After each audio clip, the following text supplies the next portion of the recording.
On fait tourner la roue. La roue.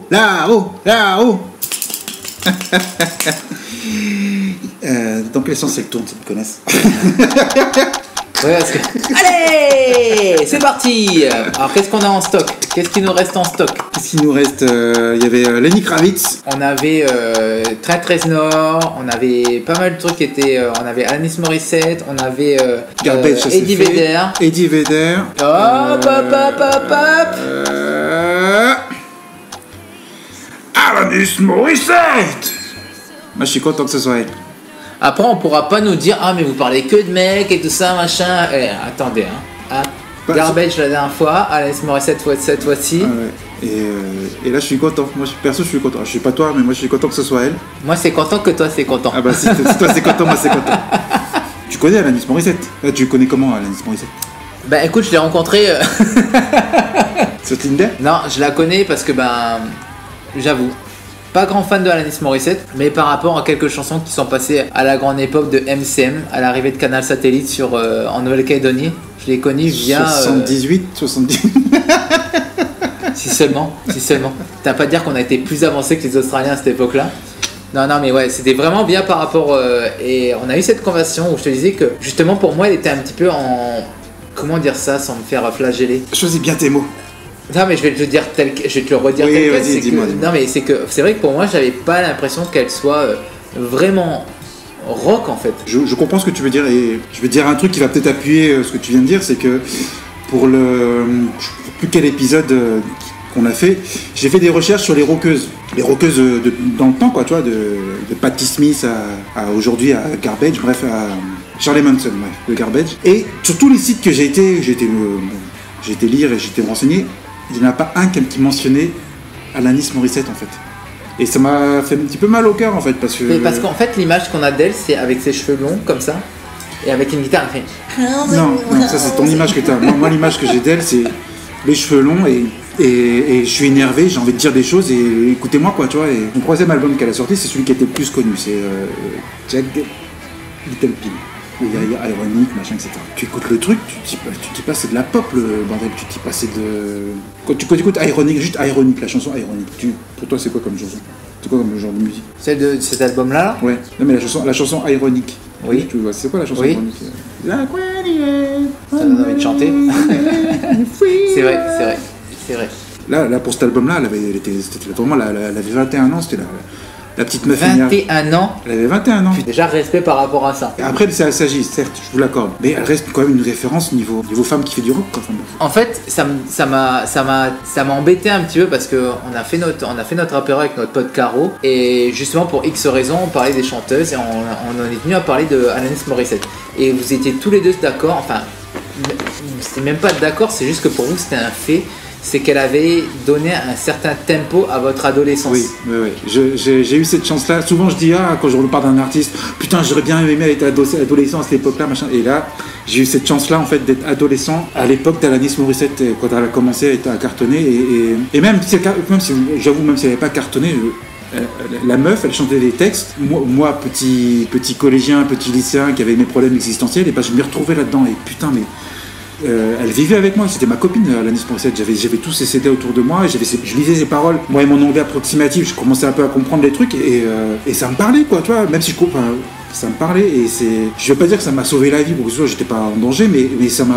Il y a quand même des moments où j'étais un peu tout seul chez moi et dans le noir machin, et puis j'écoutais Alanis Morissette et c'était un peu sombre, mais t'as l'autre côté où je marchais dans la rue avec mon lecteur CD portable.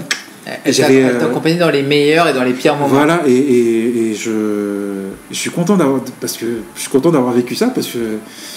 Mais du coup, c'est ça qui m'a interpellé, c'est que en fait, du coup, on s'est retrouvés là à prendre l'apéro, à discuter justement d'Alanis Morissette et de voir justement l'intérêt, mais enfin la synchronicité en fait que vous aviez sur le... Ok, pour moi, elle fait partie d'un moment de ma vie qui était décisif et elle a été là. Oui. Et je me rappelle, on est sorti pour aller au bar, on se retrouve dans la voiture à finir nos bières et là on remet un coup d'Alanis Morissette et là je sens, tu vois, il y avait la mer devant nous mais je sens quand même une vague de nostalgie mais qui venait de devant avec vous deux assis l'un à côté de l'autre et c'est pour ça que je me suis dit Ok, l'artiste, j'en suis pas fan, mais pour que ça les ait touchés comme ça, avec deux personnes que je connais, mais de manière totalement différente, et qui soient d'accord sur ça, j'ai regardé, j'ai été faire un tour sur Wikipédia, et en fait, elle est arrivée, il y a eu tout le rock qu'on connaît, des Beatles, des Rolling Stones, des Motley Crue et tout ça, et il y a eu cette vague grunge qui est arrivée, qui a duré une dizaine d'années, et qui s'est éteinte, parce que justement, après Guns sont arrivés, ils ont voulu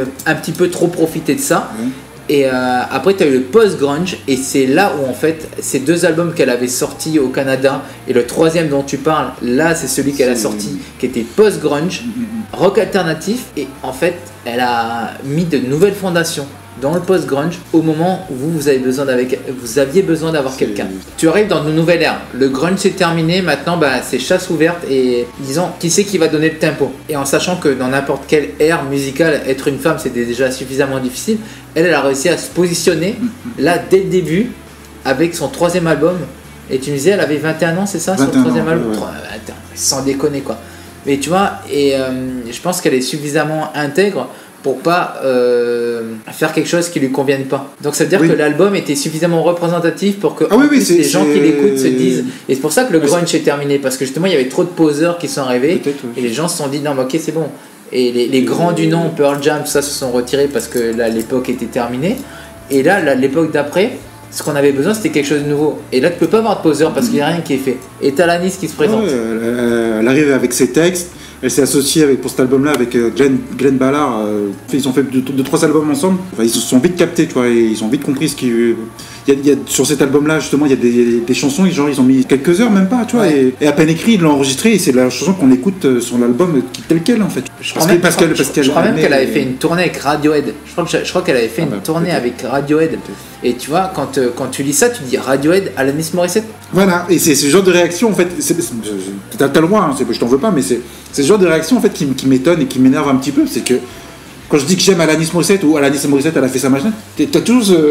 Ouais, mais parce que les gens ne savent pas, les gens ne savent pas. Voilà, et c'est. Je pense que le problème, c'est que, étant donné qu'effectivement, elle est arrivée à un moment où justement elle pouvait vendre, et c'est le problème des maisons de production, c'est que ils vont mettre en avant peut-être les morceaux qui sont les moins représentatifs de l'artiste. Ou peut-être représentatifs, mais quand tu écoutes le reste de l'album, tu vois, ce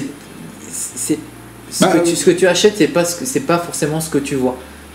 Tu parlais du morceau Ironic, ok d'accord, bon d'accord, ça c'est représentatif. Mais c'est même pas le premier morceau qui est sorti. Mais après, tu vois, c'est vrai que moi, l'image que j'ai en tête, c'est que j'ai la catalogue comme ça parce qu'on m'a poussé à la cataloguer comme ça. Oui, peut-être, oui. Tu vois, je me suis pas dit, ok, bah non, elle est comme ça, mais moi je veux la penser comme ça, parce que comme je te dis, c'est que j'étais juste un gamin qui est là, qui voyait MCM, et puis c'était les clips qu'on me proposait. Hein. Je te l'accorde. Je reviens juste pour le premier titre qu'elle a sorti de cet album-là, c'est You Ought to Know. I'm here. Bref, et il a mis du temps, genre il était dans les top 180, sur le top 200, quoi, tu vois. Et en fait, c'était des mecs de la radio de Californie, je sais plus où, en Californie, qui ah putain, c'est choc ça, et qui l'ont passé, et à partir de ce moment-là. Ah ouais? Et c'est une vraie bombe, quoi. Et au fil de l'histoire, en fait, elle a vendu plus de 30 millions d'albums dans le monde de cet album-là. Et moi, ce qui m'a vraiment interpellé, comme je te dis, c'est pas tant comme Garbage, tu sais, où tu sais, quand tu les écoutes, tu peux dire oh ce groupe m'intéresse. C'était vraiment en fait le fait de parler aux gens qui ont connu, enfin entre guillemets, Alanis Morissette, parce que c'est vrai que toi ou Caro, vous avez connu Alanis, et du coup c'était vraiment le fait de vous parler en disant il y a plus que ce que j'ai l'impression de voir. Et c'est pour ça, c'est qu'en creusant un peu, effectivement, elle a été là à un moment dans une période musicale où il y avait quelque chose de nouveau qui se faisait. Elle était là, elle a fait ce qu'il fallait faire. Enfin, elle a fait ce qu'il fallait faire. Elle était là, elle a lancé l'album qu'il fallait. Et ensuite, et après ça, elle a fait des musiques auxquelles elle s'est calmée, certes, elle a continué à faire du rock, mais bon, le message était moins énervé, quoi. Elle avait toujours des choses à dire, mais moins énervé. Et moi qui avais, je sais pas, j'avais 18 ans, mais voilà, j'étais un peu beaucoup à côté de la plaque, et c'était mon refuge, en fait. Je me mettais, tac, je mettais mon CD, des écouteurs, et je partais, quoi. Comme je te dis, c'est que vraiment la façon dont vous en parliez, c'était une pote à vous. Enfin, elle a été là pour vous à un moment où vous étiez à un âge, et je pense que les gamins de 10, 11 ans, ils peuvent pas comprendre au moment où il a sorti justement ce troisième album. Oui. Parce que ben, ça leur parlait pas. Alors comme tu dis, ça lui parlait, Caro, ça lui parlait aussi. Et par contre, ça vous parlait pas juste parce que moi, je me rappelle de certains groupes que j'aimais bien, tu sais. Et j'aime bien, mais ils me parlaient pas. Tu vois ce que je veux dire? Alors que là, c'était une conversation entre elle et toi, elle et Caro. Caro, et, si un jour tu nous regardes, on va la taguer à la fin. Non, mais C'est que à la limite, tu peux pas en vouloir aux gens qui ont eu cet a priori comme moi ou qui ne connaissaient pas. Oui, j'en veux mais pas, c'est vrai que du coup, ça m'a interpellé dans le sens où les fans, ils sont pas fans juste parce que la musique elle est trop bonne. C'est vraiment ça va plus profond. Et là, tu dis il y a quelque chose à creuser. Rien que vous savez, les chansons en général, t'as couplet, refrain, couplet, refrain, couplet. T'as pas mal de chansons d'Alanis Morissette où c'est couplet. Et là, elle te crache ce qu'elle a à dire. T'as genre une lettre, quoi, tu vois. D'ailleurs, je vois qu'il y a 2-3 paroles, 2-3 chansons où c'était vraiment une lettre, en fait, qu'elle a mis en musique, quoi. Parce que ça vient du... Tu t'as des frissons. Ça m'a changé ma life, je vous dis. Changé, je sais pas, mais ça m'a marqué. Elle t'a accompagné. C'est ça, Alanis. Après, forcément, beaucoup moins avec le temps. J'ai grandi, j'ai continué à la suivre, mais l'intention était plus là. Enfin, moi-même, j'ai évolué, j'ai grandi, donc je pense que c'est à cause de ça que elle a changé, elle a évolué, et elle est partie sur autre chose, et voilà, et c'est comme des amis qui... Ouais, mais t'as toujours cette affection-là pour elle. Là, oui. Et réciproquement, je sais qu'elle me kiffe, quoi.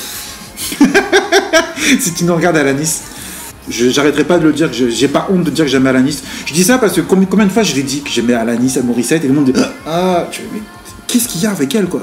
Foutez-lui la paix, quoi. Ok. Tu te reconnaîtras.